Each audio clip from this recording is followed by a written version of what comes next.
શહેર પોલીસ દ્વારા શહેરમાં વ્યાજખોરોના ચુંગલમાં ફસાયેલા લોકોને મુક્ત કરાવવા માટે વ્યાજખોરોની સામે કડક કાર્યવાહી હાથ ધરવામાં આવી રહી છે।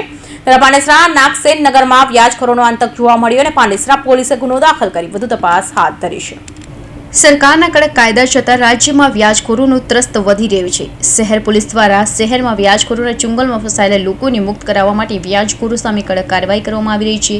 ત્યારે વધુ એક કિસ્સો સામે આવ્યો છે, જેમાં સુરત શહેરના નાગસેન નગરમાં માતા પુત્રની જોડી વ્યાજખોરી અને પઠાણી ઉઘરાણી કરી લઈને આતંક મચાવ્યો હતો।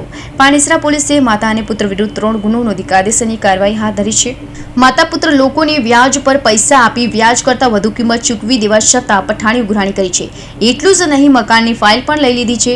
ઘરમાંથી બહાર કાઢી નાખવાની ધમકી આપવા સાથે વ્યાજ નહીં આપે તો જાનથી મારી નાખવાની પણ ધમકી આપી છે। આ મામલે પાંડેસરા પોલીસને જાણ કરવામાં આવી હતી, જેથી પાંડેસરા પોલીસે ગુનો નોંધી વધુ તપાસ હાથ ધરી છે। Bureau report, Hind TV news, Surat.